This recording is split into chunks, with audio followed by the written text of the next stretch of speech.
Welcome to the Stewardship Leader Podcast, brought to you by the Christian Stewardship Network.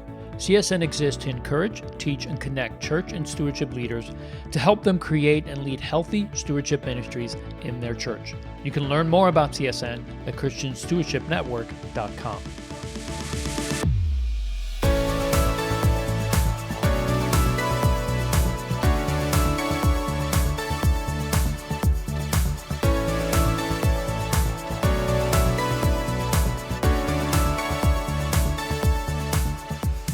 Well, hey everyone, welcome to Stewardship Leader. I'm your host, Leo Sabo, and today I have with me Stephen Hartley. He is one of our CSN member, and he has a passion for teaching biblical principles, as so many of us do. But a few weeks ago, him and I were going back and forth through our community discussion and talking about QCDs. This is something that he's been passionate about and trying to do some research, trying to serve his church and some other churches in the area where he lives, so that senior people who qualify for QCDs, Qualified Charitable Distribution, can use them to their advantage. So this is what we want to talk about today. Stephen, welcome to the Stewardship Leader Podcast. Thank you for taking the time to be with us today. Thank you for giving me the chance to spread the word. That was really my question on the board. How can I spread the word more effectively? Mm-hmm. Because I've only been doing it on a one-on-one basis in my assisted living facility, and that hasn't gone that well necessarily either. Yeah. I understand, and it's actually one of those things that we come across quite a bit in our sphere of influence in the stewardship and generosity movement, is that many times there's resistance to this. And I think what we're going to talk about today hopefully will open the eyes of some of the folks that are listening to this, that even though it may be something that's maybe just a lack of education or lack of understanding, but it can be easily understood and applied. And this goes more broadly, obviously, as it relates to stewardship and generosity. But today we want to focus on one specific aspect of it, because many times when we don't have the ability to educate our folks, we miss some of these benefits that our people could really take advantage of. So let's talk about what a Qualified Charitable Distribution is, a QCD, and then give us a little bit of history of how long has this been around, what is it, how do we use it? QCD is basically a Qualified Charitable Distribution, is a giving-related tax break available to older taxpayers, not to younger taxpayers, and that's an important part of the whole thing.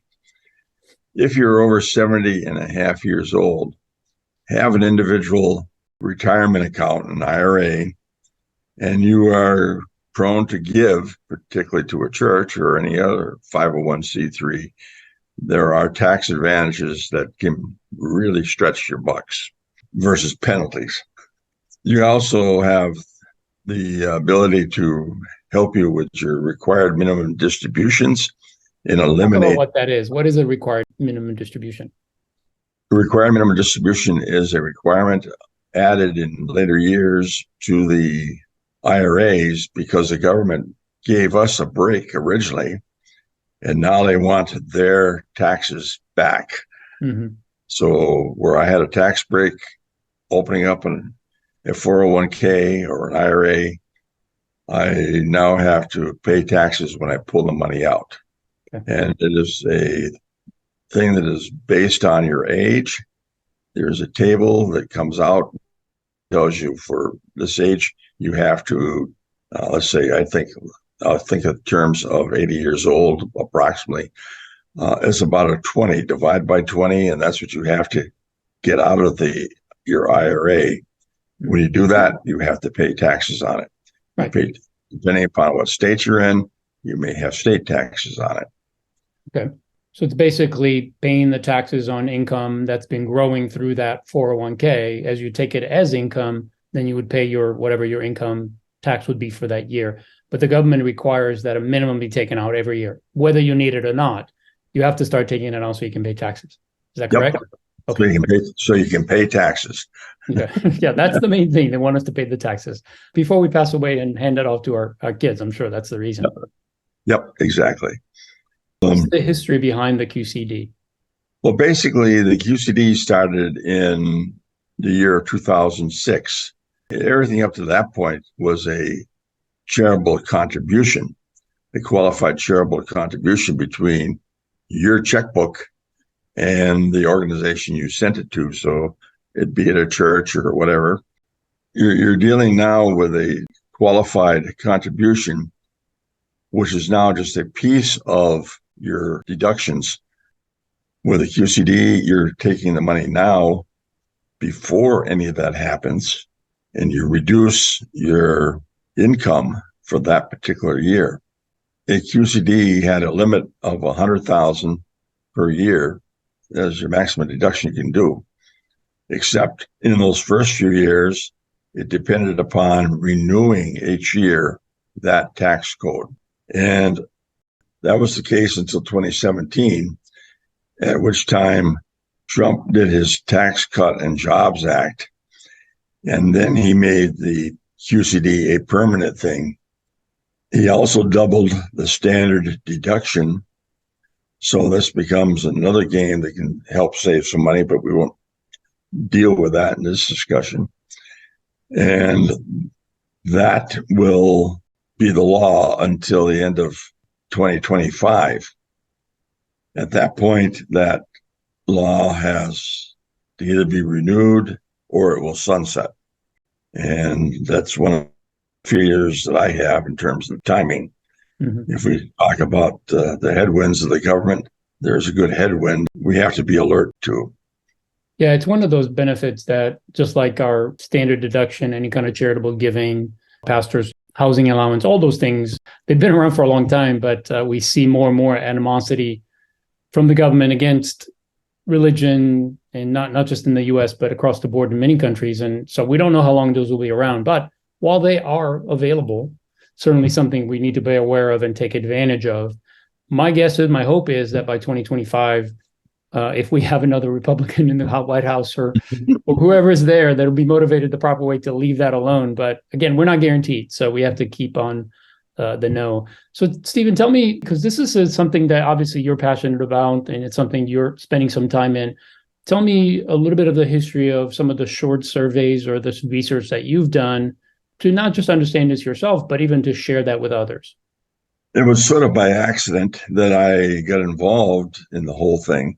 And it's a little over 4 years ago now. There was a woman that I used to talk to periodically, a friend of the family. So she was 10, 15 years older than I, and she was the InterVarsity Christian Fellowship staff member for the All of New England, and I was at the University of Massachusetts. So that's how I happened to talking with her, and I said, well, since you used to be the number one person in InterVarsity Press, I assume you had some form of retirement plan. What was it? Well, I had a 401k. I said, okay, so that means you get an IRA. How do you write your checks for donations to the church and mission groups and so forth? And she says, I take and transfer the money from my IRA into my checkbook, and then I write my checks. And I said, no. You need to slow down and go back and think about that, because you just guaranteed yourself a tax bill. But if you were to have the custodian, the broker, or somebody like that write the check for you and send it directly from their checkbook to the organization, you will not have to pay any taxes on that money. So what was her response to that? The response was, I don't understand. Please explain. I says, well, it's just that simple. Yeah. And she says, well, I've been using the same tax professional for 20 years. She's a member of my church, so she should be in tune with this.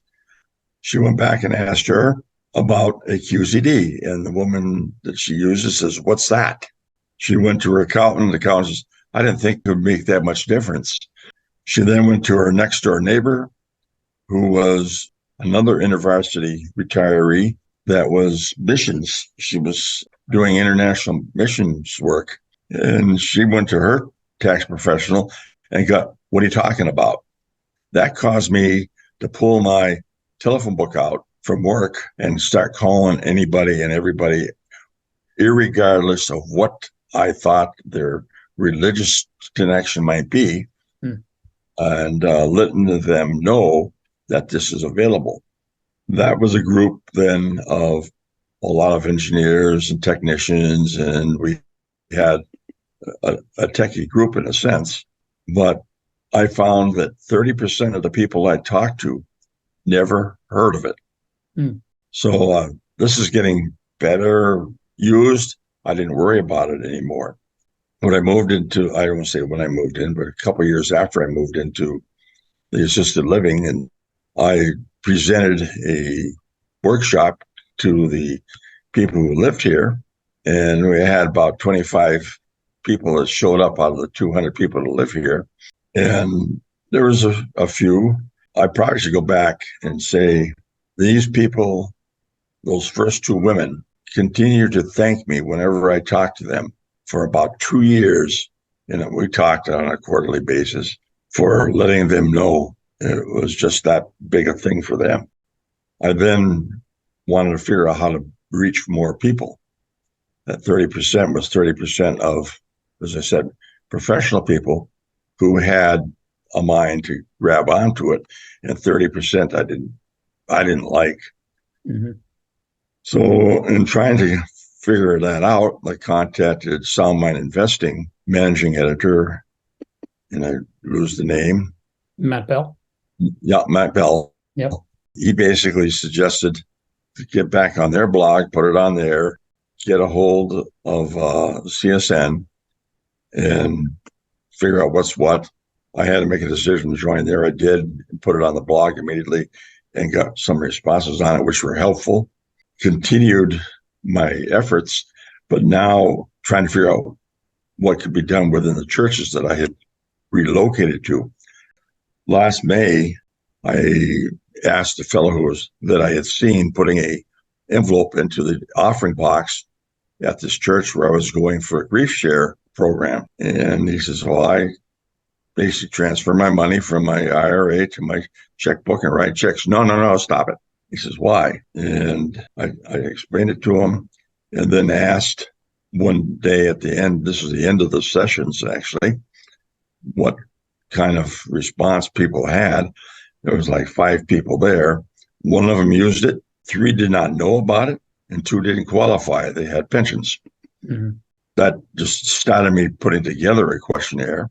I changed that, revised it, took your advice on making it a little bit interesting to get into. So now my questionnaire is really, if you're going to write a $1,000 check, you basically can write that $1,000 check from your checkbook and be sure that you're going to get a 12 or 22% or a higher percentage federal tax bill. And in Minnesota, for those in the 22 range, they get about a 7.8% state tax. So I use 8 and say, add the 2 together and say I got 30%. So if I give $1,000, I get 30% of that is a tax refund. Mm-hmm. If I give $1,000, we have decided we're giving to the Lord and bringing to Him that $1,000 before I can finish my transaction with the broker. He's giving me $300 back, which I can turn around and give a portion of it and keep reducing it. And I can raise my giving into 18% more to maybe 50% more, depending upon where you are. Yep. It's a powerful vehicle, I feel. I agree with you. And I think that's the sad part is that I think many people just don't know about it. So what did you learn? Why don't people know or use QCDs? What did you learn through your research? The first shocking one probably was, don't bother me. Interesting. I don't care. Mm-hmm. And I equate that to they weren't givers probably. The next big group was probably my kids are taking care of my finances. And my reaction to that is, your kids have no personal reason to know anything about senior taxes, so they may have missed it. Yep. If the professionals have been missing it, I don't know why your kids should know it. Well, I do hope that you're enjoying this conversation, and we're going to come right back to it. But I want to take just a minute to introduce you to one of our ministry partners. CSN's ministry would not be possible without the help of our partners, and frankly, we wouldn't want to do it without them. What they offer to churches and church leaders through services, content, and resources that they have is invaluable to building a healthy stewardship ministry and helping their people to become good stewards and generous givers. This episode of the Stewardship Leader podcast is sponsored by Christian Financial Resources. Christian Financial Resources is a not-for-profit organization with a mission of funding ministry, changing lives. CFR assists independent Christian churches and their associated ministries. Since 1980, hundreds of ministry projects have received funding through CFR. These projects include land acquisitions, loan refinances, and the construction improvement of church buildings, parsonages, schools, and various other facilities operated by those congregations. CFR currently manages more than $880 million in total assets while serving over 7,000 investment accounts. In addition to loans and investments, CFR offers stewardship services, donor advised funds, legacy planning, life income agreements, capital campaigns, and generosity initiatives. Learn more about us at cfrministry.org. I ran into one person who said to do a QCD was too much paperwork. That caused me to go into a tailspin to try to figure that out. I called a financial planner. I called my own first immediately. And she says, they're just too lazy. Mm-hmm. The second one I called that evening at home, and he says, they're either lazy or crazy. So it was just an excuse, basically, what it is. Just an excuse. With it. Yep. And what it turns out to be is the paperwork is a little bit heavier on that person than it is on the giver. Yeah, that's true. So some of it was a misunderstanding of the rules as to how it can be used. Okay. One person I called and asked him, and he says, well, I don't have that much IRA, so I only have to do a requirement additions underneath $3,000 a year. So it's probably too small to fit. I says, there's no bottom to this. There's only a top. Yeah, because you pay tax on whatever you take out. So as long as you're taking it out, you're going to pay tax on it, right? I mean, there's not a minimal. Correct. So Correct. That's not a good excuse. What else? I hit the other end where the person figured he had $15,000 that he had left to give that year. And he was planning on giving it to the church. And when I told him that it didn't make any difference because he wasn't in the 100,000 mark. And he says, yeah, I've written my last check to my church. Mm-hmm. My broker is going to do it from here on out. Yeah, that's good. So, yeah. Stephen, you mentioned one of the reasons that people don't do it is because they think that maybe there's too much paperwork. And again, you had some personal responses from financial planners that said that's not the case, although there obviously is some paperwork. So who has to do what in this process of having a QCD from your IRA or 401k? I, the giver, have to go to my broker and ask for that to be done. And I go to my church, in this case, and ask, what are the information items that I need on your side to be sure the giving crosses over properly? Mm-hmm. Whether you're giving a non-cash gift or transferring some old valuable stock, you go through the same process, essentially. Okay. So it's not something that's unknown. It turns out that the financial advisor probably has to do the biggest amount of work because he's going to tie the holder of the funds to the church and have all the information going across. I've only made a phone call in my case.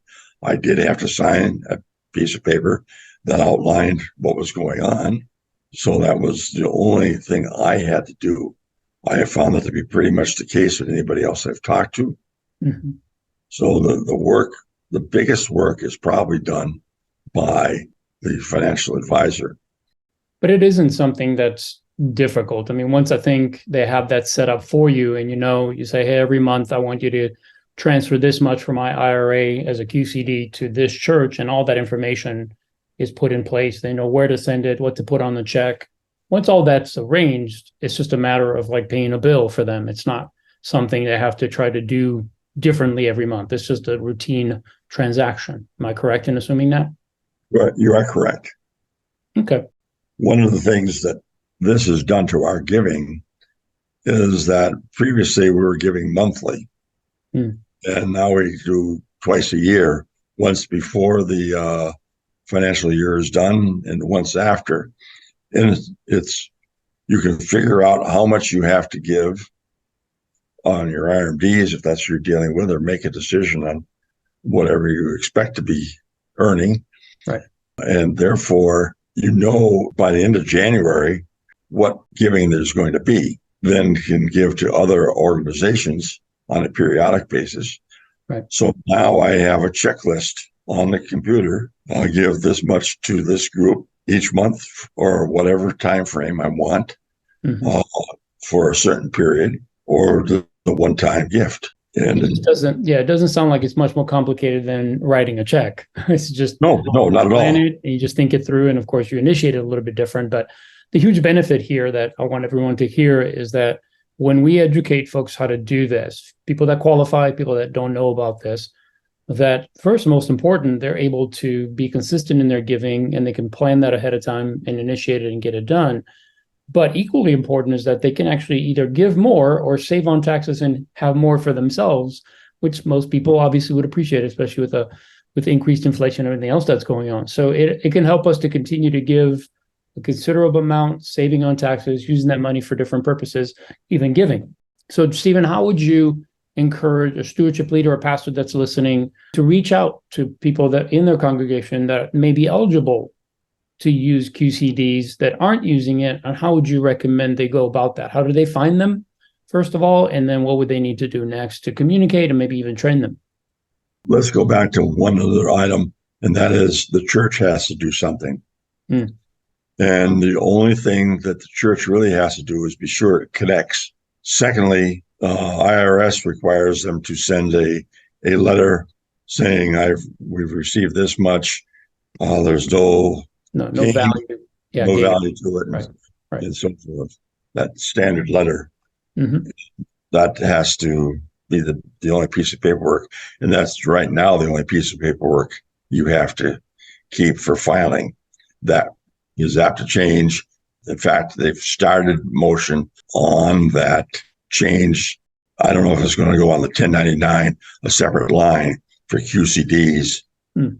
So in the future, it'll make life easier on the church's back office. That's good. Okay, back to your question, what to do? I've been struggling with that because the church has nothing in terms of a committee. The church is currently going to. What it has is senior citizens. He says, I have a Sunday school class of junior high whose age must be over 65.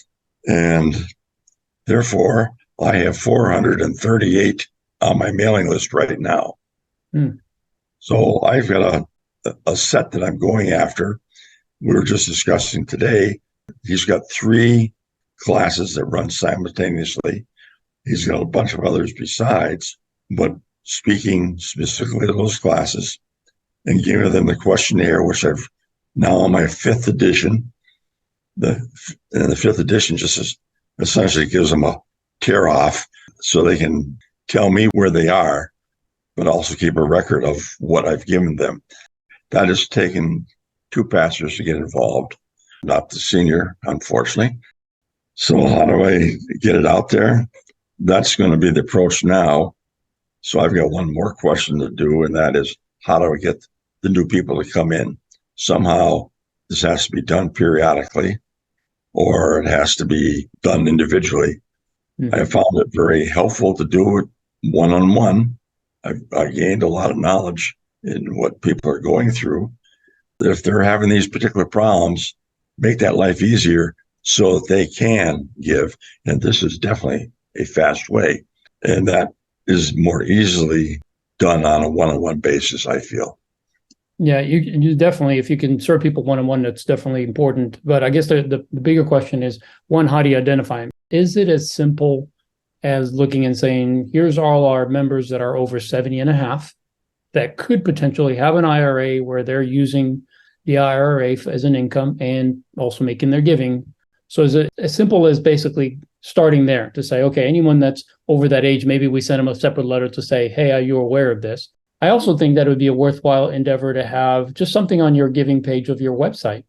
Exactly. If you're a senior over 70 and a half and you're currently, withdrawing from your IRA for your, whether you are taking an RMD, a required minimum distribution, or taking money out as income to live off of, have you considered that you can save on taxes and continue to make generous contributions as you are doing by just shifting the way you do it? And if you want to know more, here's where you can get more information. And that way you can connect with them one-on-one. I think that would be a good way to also make a congregation aware, because most people will give online nowadays. 80, 90% of folks give online, no longer through a check. So, and to expand that, I guess we've discussed that too, and it would be maybe once a year or a quarterly report, putting something out at that time to everybody and anybody.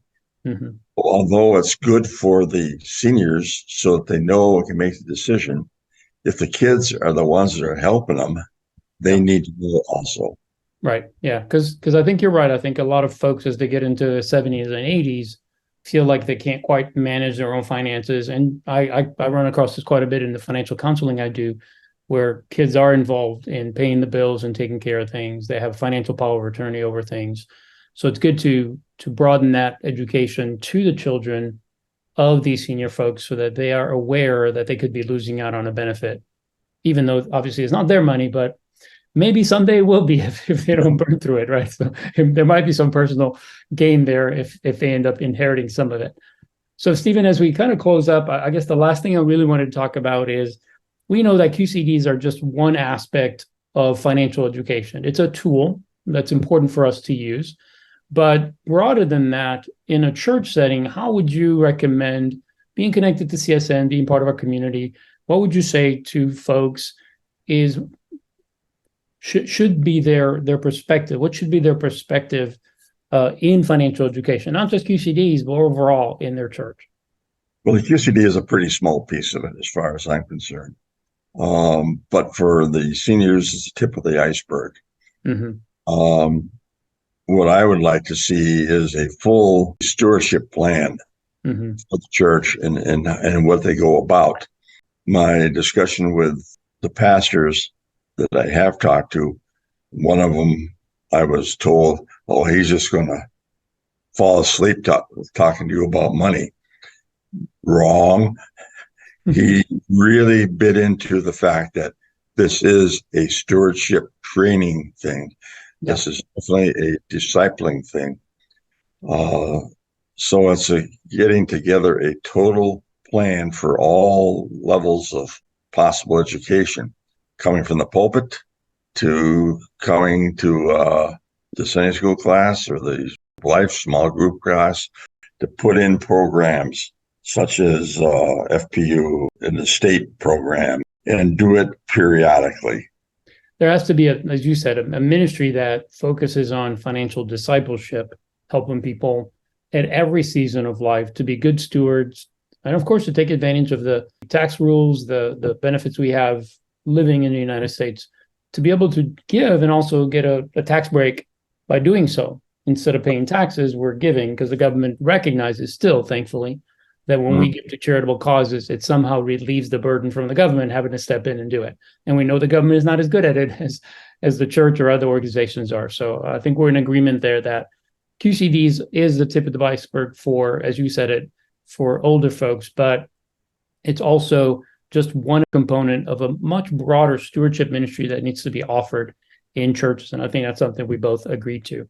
Well, Stephen, thank you so much, first of all, for just your passion for this. I know it's just one area, but it's important to senior folks who are currently giving from their checking account instead of being able to do it from their IRA or 401k accounts, which, of course, have all those benefits.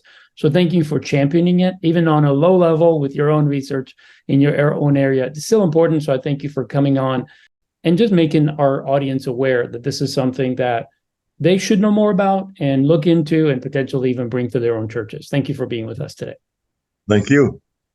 And thank you all for joining us for this episode of Stewardship Leader. If you enjoyed it and found it valuable, please share it with someone you think would also find it valuable.